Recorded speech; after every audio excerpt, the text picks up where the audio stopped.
Hello, everybody, and thank you for tuning in to the weekly report. The January 6th show trials threaten all of us. The recent felony conviction and 8 month prison sentence of January 6th protester Paul Hodgkins is an affront to any notion of justice. It is a political charge and a political verdict by a political court. Every American, regardless of political persuasion, should be terrified of a court system so beholden to politics instead of justice. We've seen this movie before, and it does not end well. Worse than this miscarriage of justice is the despicable attempt by the prosecutor in the case to label Hodgkins, who has no criminal record and was accused of 2 violent crimes, a terrorist. As journalist Michael Tracey recently wrote, Special Assistant U.S. Attorney Mana Sedgley declared Hodgkins a terrorist in the court proceedings, not for committing any terrorist act, not for any act of violence, not even for imagining a terrorist act. Sedgley wrote in her sentencing memo, quote, "The government recognizes that Hodgkins did not personally engage in or expose a violence, property destruction." She added, "We concede that Mr. Hodgkins is not under the legal definition of a domestic terrorist," close quote. Yet Hodgkins should be considered a terrorist because the actions he took entering the Senate to take a photo of himself occurred during an event that the court is framing in the context of terrorism.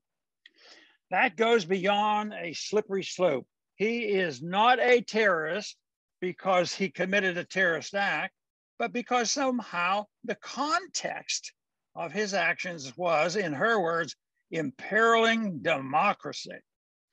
In other words, Hodgkins deserved enhanced punishment because he committed a thought crime. The judge on the case, Randolph Moss, admitted as much. In carrying a Trump flag into the Senate, he said Hodgkins was declaring his loyalty to a single individual over the nation. As Tracey pointed out, while 8 months in prison is a ridiculous long sentence for standing on the floor of the People's House and taking a photograph, it is also a ridiculously short sentence for a terrorist. If Hodgkins is really a terrorist, shouldn't he be sent away for longer than 8 months? The purpose of the Soviet show trials was to create an enemy that the public could collectively join in hating and blaming for all the failures of the system. The purpose was to turn one part of the population against the other part of the population and demand they be canceled.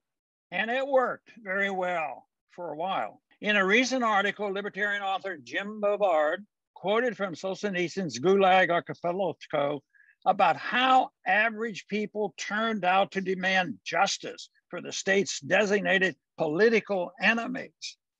There were universal meetings and demonstrations, including even school children. It was the newspaper march of the millions, and the roar rose outside the windows of the corruption in the courtroom. Death, death, death. While we are not quite there yet, we are moving in that direction. Americans being sent to prison, not for what they did, but for what they believe. Does that sound like the kind of America we really want to live in? While many Biden backers are enjoying seeing the hammer come down on pro-Trump, non-violent protesters, they should take note. The kind of totalitarian justice system they are cheering on will soon be coming for them. It always does. Thanks for listening.